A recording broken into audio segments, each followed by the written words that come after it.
இறையேசுவிலே பிரியமான சகோதர சகோதரிகளே, உங்கள் எல்லோருக்கும் ஆண்டவராகிய இயேசு கிறிஸ்துவின் பெயரால் காலை வணக்கங்கள் மற்றும் வாழ்த்துக்கள். நான் உங்கள் அகஸ்டின் வேதியர். இன்று ஆகஸ்ட் மாதம் 23ஆம் தேதி 2025ஆம் ஆண்டு. ஆண்டவரின் மடியில் 5 நிமிடங்கள். சகோதர சகோதரிகளே, நம்முடைய குருநாதர், நம்முடைய எடுத்துக்காட்டு, நம்முடைய ஆண்டவர், நம்முடைய வழிகாட்டி ஆண்டவர் இயேசு எப்படி வாழ்ந்தாருன்னு சொன்னால், மத்தேயு சொல்கிறார், லூக்கா சொல்கிறார், லூக்கா 24:19, இயேசு சொல்லிலும் செயலிலும் வல்ல இறைவாக்கினராக திகழ்ந்தார். சொன்னார், சொன்னதை செய்தார்.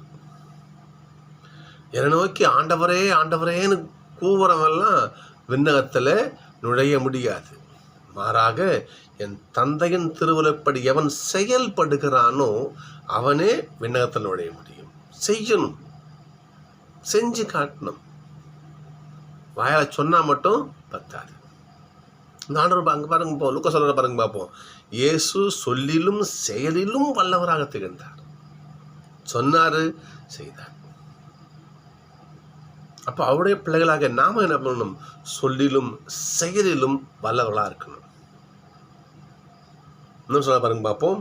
மத்தேயு 7:21, தந்தையின் திருவுளப்படி எவள் செயல்படுகிறாரோ அவரே விண்ணரசுக்குள் செல்வார். மத்தேயு 7:21.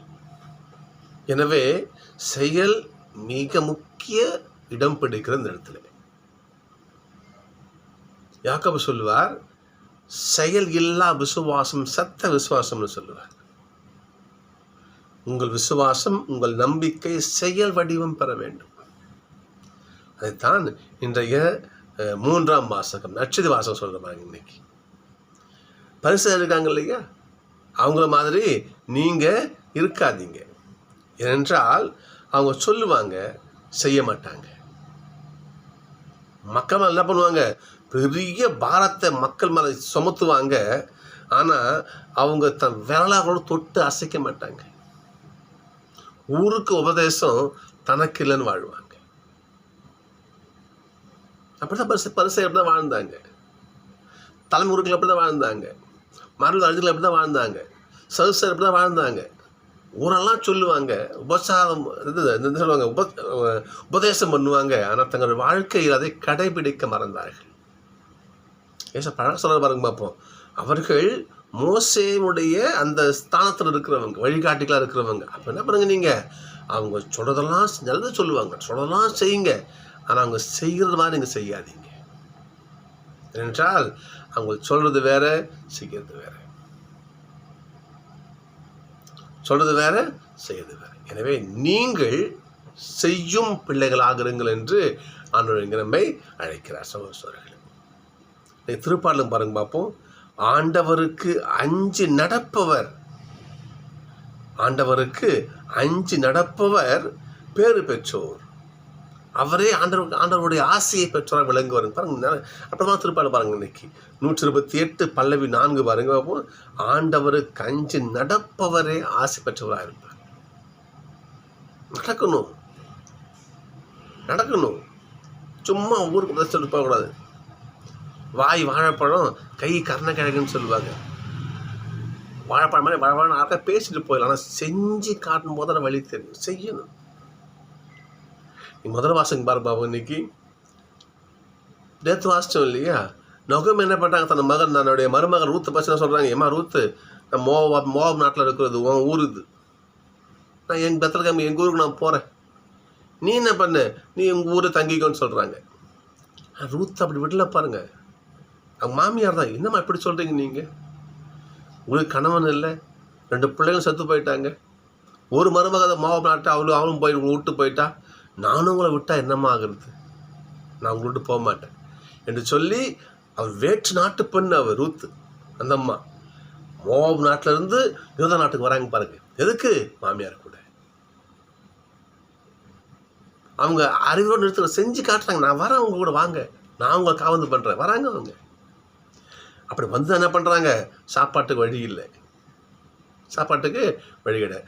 லேவியர் ஆகமத்தில் இவ்வாறு சொல்லப்பட்டிருக்கும். கதிர் அறுக்கும் அந்த நேரத்தில் அங்கே சிந்து சிதறது பார்த்தீங்களா, அதை முதலாளி எடுக்கக்கூடாது, அதை விட்டுடணும். அப்படியே அது ஏழைப்பாளையம் பொறிக்குவாங்க. இது லேவியர் சட்டம் இது. அப்புறம் முதல்ல என்ன பண்ணுவாங்க, அந்த கதிர் அறுத்துட்டு போயிடுவாங்க. அந்த கோதுமை சிந்த கதிர்களை எல்லாம் ஏழை மக்கள் பறிக்க சாப்பிடுவாங்க. அது ஒரு இறந்து உண்பதற்கான ஒரு அடையாளம் அது. இருந்தாலும் அந்த நிலைமைக்கு ரூத்து போகிறாங்க பாருங்க. ரூத் அந்த நிலைமைக்கு போகிறாங்க. நாங்கள் சொல்கிறாங்க பாருங்க, மாமியார் நான் என்ன பண்ணுறேன், நான் வயலுக்கு போகிறேன், யார் வயலுக்காவது போகிறேன், போயிட்டு அங்கே அந்த செதறி கிடக்கும் பற்றியில் கோதுமை கதிருங்க, அதை நான் பொறுக்கிட்டு வந்து அதை சுத்தம் செய்து நம்ம சாப்பிட்லாம் என்று அந்த நிலைக்கு தன் மாமியாரை காபந்து பண்ணணும். வயசானவங்க அவங்களுக்கு நம்ம தான் சொன்னேன் என்று சொல்லி தன் மாமியாருக்காக அந்த நிலையிலும் தாழ்ந்து இறங்கி போவாங்க.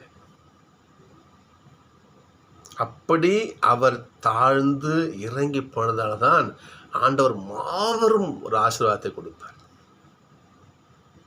அந்த இடம் யார் சொல்லுங்க பாப்பா? அந்த இடம் தாவீதுனுடைய மாமனார் அப்படின்னு சொல்லலாமா? சாரி, இது முப்பாட்டன் சொல்லலாமா? தாவீதுடைய முப்பாட்டன் தான், தாத்தாவுக்கு அப்பா தானே, அவ்வளோதான் இல்லைங்களா? அவர் தான் அந்த போவாஸ். அந்த போவாசனுடைய வயலுக்கு தான் கதிர் பொறுக்க போவாங்க. அந்த போவாசு ஒரு வகையில் நகோமிக்கு சொந்தக்காரர், எளிமையனுடைய உறவினர், தன் மாமனாரோட ரிலேஷன். அவர் அங்கே போகிறாங்க. ஆனால் அந்த ரூத்தை பற்றி போவாசை கேள்விப்பட்டிருக்கிறார். இவ்வளோ நல்ல பெண்ணா அவங்க ஊரே அவர் தங்கியிருக்கலாம், ஜம்முன்னு வாழ்ந்துருக்கலாம். இருந்தாலும் நகோமிக்காக அந்த நாட்டை விட்டு நாடு வந்து அதுவும் தன் மாமியாரை காப்பாற்றுன்னு சொல்லிட்டு அந்த கதிர் பொறுக்கு அந்த அளவுக்கு தன்னை தாழ்த்தி அந்த அம்மா நம்ம கூட கதிர் பொறுக்கு சாப்பாடு இவ்வளோ நல்ல பொண்ணு நாம எனக்கூடாதுன்னு சொல்லிட்டு அவர் என்ன பண்ணுவார், போவாசு ரூத்தையே அவர் திருமணம் செய்து கொள்வார். இவன் ஒருவன் தன்னை தாழ்த்துகிறானோ அவனை என்ன பண்ணுவான், வருத்தப்படுவான். நினைச்சது பாருங்க பார்ப்போம். உங்களுள் பெரியவர் உங்களுக்கு தொண்டராக இருக்கட்டும். நான் தான் பெரியவன் பீத்திக்க வேண்டாம், தாழ்த்திக்கிட்டோம். அப்படி எவன் தன்னை தாழ்த்துகிறானோ அவன் உயர்த்தப்படுவான். இன்றைய வாசகம் இன்றைய வாசகம் நீங்க பாருங்க. எவன் தம்மை தாழ்த்துகிறாரோ உயர்த்தப்படுவார். எவர் தம்மை உயர்த்தி கொள்றாரோ அவர் தாழ்த்தப்படுவார். ரூத் அந்த அம்மா பாருங்க பாப்போம், பிச்சை எடுக்குன்னு அது ஒரு இழிவான செயல்படுறது. மற்றவங்க இடத்துல நம்ம போயிட்டு பொறுக்கி சாப்பிட்றது என்பது ஒரு இழிவான காரியம். இருந்தாலும் தன் மாமியார் பசியாத்தணும் எடுத்து அந்த அம்மா தன்னை தாழ்த்தி அந்த செய்ததால் ஆண்டவர் எவ்வளோ பெரிய ஆசீர்வாதம் தர பாருங்க பார்ப்போம். அந்த ஏசப்பாவுடைய வம்ச வழியில் ரூத்தம்மா பேர் வரும், ஞாபகம் வச்சுக்கோங்க. எவ்வளோ பெரிய பேர் பாருங்க அந்த அம்மாவுக்கு.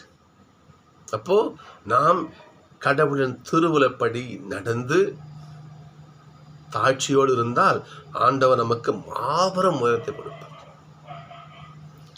இந்த திருப்பாடலில் கடவுளுடைய வார்த்தையை கேட்டு யார் நடக்கிறாரோ அவர்களுக்கெல்லாம் என்னென்ன ஆசீர்வாதம் கிடைக்கும்னு சொல்லிட்டு ஒரு 3 வசனங்கள் சொல்லப்பட்டிருக்கோம்.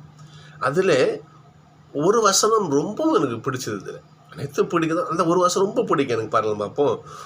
இல்லத்தில் துணைவியார் கனி தரும் திராட்சை கொடி போல இருப்பர், உண்ணுமிடத்தில் பிள்ளைகள் ஒளிவ கன்று போல இருப்பர். நல்லா கவனிக்கணும்.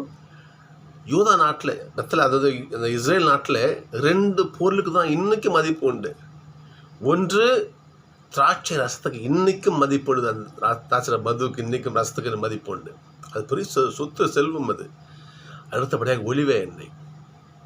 அப்போது கடவுளுடைய வார்த்தையை கேட்டு அதன்படி எவன் நடக்கிறானோ, தன்னைத்தானே தாழ்த்தி கொண்டு வாழ்கிறானோ அவனுக்கு செல்வ செழிப்பு ஆண்டவர் குறை வைக்க மாட்டார். மாத்திரம் உங்கள் வசந்த பாருங்க பார்ப்போம். உன்னுடைய மனைவியார் திராட்சை கொடி போல அவனுக்கு வளமான செல்வமாக இருப்பாங்க.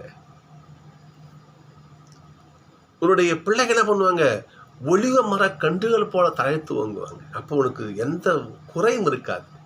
எப்பொழுது ஆண்டவருடைய திட்டத்தைப்படி நடந்தால் எந்த குறை நமக்கு இருக்காது. ஒரு மனைவி ஆண்டவருடைய வார்த்தை கேட்டு நடந்து வச்சிங்களா, உங்களுடைய கணவர் ஒளிய மரம் போல இருப்பார், உங்களுடைய பிள்ளைகள் திராட்சை கொடி போல இருப்பார்கள். ஆக நாம் ஆண்டவருடைய வார்த்தை ஏற்று தம்மை தாழ்த்தி கொண்டு வாழ்ந்தால் ஆண்டவருடைய கரம் நம்மை குறைவாக அல்ல நிறைவாகவே ஆசீர்வதிக்கும். நிறைவாகவே அதுக்கு ஒரு சின்ன உதாவது வாசிக்காரமான உம்முடைய இல்லத்தில் கனிதரும் திராட்சை கொடி போல மனைவி, ஒளிவ கன்றுகள் போல பிள்ளைகள். இல்லையா? உமது உழைப்பின் பயனை நீ தூய்ப்பாய். உனக்கு ஆண்டவர் உன் உழைப்பை ஆஸ்வதிப்பார். இல்லையா? ஆண்டவருக்கு அஞ்சு நடப்பவர் என்ன பண்ணுவாங்க? தன் வாழ்நாளெல்லாம் நல்வாழ்வை காண்பாரான். வேற என்னங்க வேணும் சொல்லுங்க பாப்போம். உமது உழைப்பை ஆஸ்வதிக்கிறாரு. அந்த உழைப்பின் வழியாக மிகுந்த செல்வ செழிப்பை கொடுக்கிறாரு. உன் வாழ்நாள் எல்லாம் நீ நல்வாழ்வை அனுபவிப்பாய். இதை விட ஒரு மனுஷனுக்கு என்ன வேணும்? சகோதரர்களே, நம்முடைய வாழ்நாளிலே நாம் ஆணுடைய திட்டப்படி வாழ்வோம். தம்மை தாமே உயர்த்தி கொள்ளாமல் தாழ்ச்சி கொண்ட உள்ளத்தோடு வாழ்வோம். இவை இரண்டும் இருந்தால் நமக்கு நிச்சயம் ஆண்டவருடைய ஆசியும் அருளும் கிடைப்பது உறுதி உறுதி உறுதி.